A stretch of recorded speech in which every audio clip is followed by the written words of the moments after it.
بسم الله الرحمن الرحيم. الحمد لله رب العالمين، والصلاة والسلام على أشرف الأنبياء والمرسلين،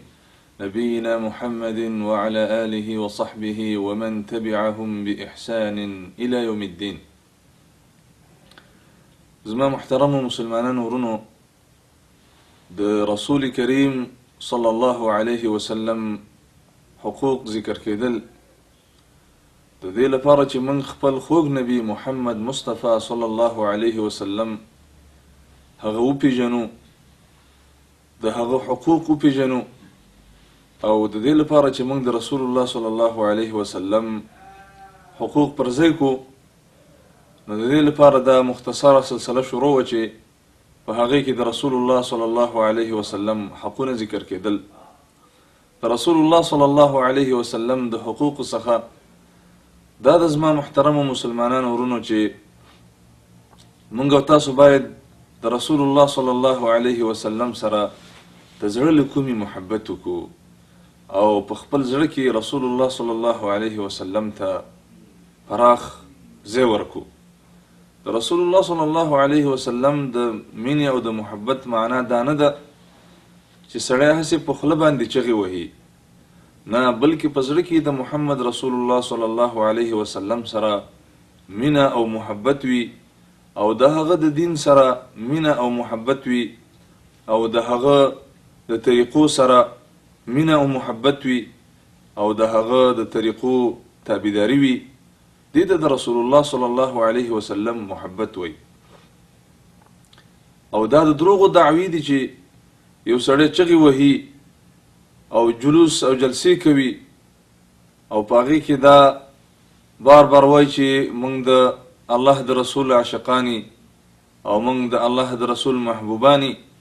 خو د هغه په طریقه کې د محمد رسول الله صلی الله علیه وسلم ټاپه نه وي، د هغه په جون کې د محمد رسول الله صلی الله علیه وسلم طریقې نه وي، نو دا د دروغو دعوې دي. یو شاعر وایي تعصي الإله وأنت تظهر حبه،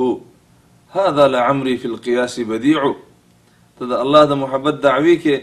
او د هغه نافرماني کې دا خو عقل نه مني چې ته د چا د محبت دعوی کې او بیا د هغه خلاف کې. لو كان حبك صادقا لأطعته فإن المحب لمن يحب مطيع. که ته په خپله دعوه کې رښتونه وې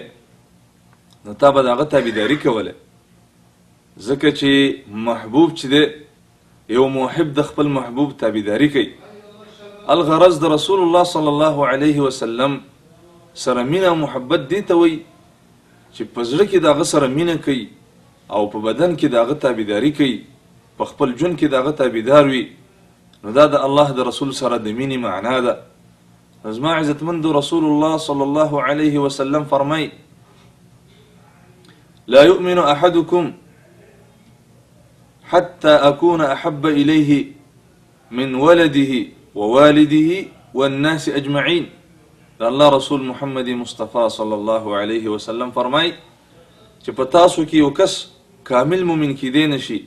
پوره د ایمان والا نشي جوړېدلی تر دې پورې چې زه هغه ته ډیر محبوب شمه، د هغه د بچي نه، د هغه د مال نه، د هغه د مور پلار نه، بلکې د ټول انسانانو نه. او په کار ده چې موږ د الله د رسول سره بېسارې محبت وکړو، د هغه تابعداري وکړو، په هغه باندې درود ووایو چې دا به وروسته ذکر کېږي انشاءالله. خو د رسول الله صلی الله علیه وسلم سره مینه کول، د الله د رسول محمد صلی الله علیه وسلم سره محبت کول، دا د هغه د حقوقو څخه دي. لکه دې حدیث کې موږ او تاسو واورېدل. زما عزتمندو د صحابه کرامو په زندګۍ باندې تاسو سوچ وکئ، هغه د رسول الله صلی الله علیه وسلم سره هغوی څومره مینه او محبت کو، د هغه د دین سره څومره مینه او محبت کو، د هغه په دین باندې څومره قربانیانې ورکولې، د هغه لپاره څومره تکلیفونه تېرول، دین اسلام یې موږ ته رارسولی. دا د هغوی د قربانیو نتیجه ده. که هغوی د رسول الله صلی الله علیه وسلم سره مینه او محبت نه وي او هغوی د الله د رسول د دین سره مینه او محبت نه وي، نو نن به موږ او تاسو د دې نعمت نه محرومه وي. صحابه کرام د رسول الله صلی الله علیه وسلم رښتینی محبوبانو صحابه کرام د رسول الله صلی الله علیه وسلم د دین فتنګانو، صحابه کرام د الله د رسول ډېر ښکلي ملګري وو. د دې د وجې نه د صحابه کرامو سره مینه او محبت کول هم ایمانی تقاضا د زما عزتمندو. او هغه ناولي خلک، هغه انجاس، هغه ناکاره انسانان کوم چې د الله د رسول د صحابه کرامو سره بغض کوي، دا ډېر ناکاره انسانان دي. او کوم ته چې روافض ویلی کېږي، شیګان ورته ویلی کېږي، دا د الله د دین دښمنان دي، دا د الله د رسول دښمنان دي، دا د الله د رسول د صحابه کرامو دښمنان دي، او دا د ټول انسانیت دښمنان دي. او همیشه چې اسلام ضربه خوړلې، همیشه چې مسلمانانو ضربه خوړلې، نو دا پکې استعمال شوي دي. او تاریخ په دې باندې ګواه دی زما عزتمندو. الغرض د الله د رسول سره مینه کول د هغه د حقوقو څخه دي. او موږ او تاسو او باید ټول مسلمانان دی او مسلمان په حیثیت باندې د الله د رسول سره ډیره مینه او محبت وکړي، ځکه چې د الله رسول موږ ته اسلام راوړی، ځکه چې د الله رسول موږ ته رحمت راوړی، ځکه چې د الله رسول د الله د طرف نه موږ ته قرآن راوړی، او د الله رسول د الله د طرف نه موږ ته رحمت راوړی، او د الله رسول انسانانو ته انسانیت ورښودلی، او د الله رسول انسانان له جهالت راویستلی. قرآن کې الله فرمای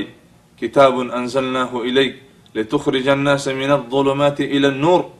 الله فرمای ای نبی محمد صلی الله علیه وسلم موږ ته قرآن د دې لپاره نازلو چې ته د انسانان د تیرونه رڼا ته راوباسي، ته د انسانان د جهالت نه علم ته راوباسي، ته د انسانان پریوتي انسانان دوباره راپاسي، ته د انسانان چې انسانیت ختم شوی، هغه انسانان چې پریوتي انسانان دي، هغه انسانان چې شرک معاشرې ته کډه راوړي، هغه انسانان چې له سنتونو نه خبر دي، هغه انسانان چې د ژوند په احوالو نه پوهیږي. نو دا ټول نعمتونه رسول الله صلی الله علیه وسلم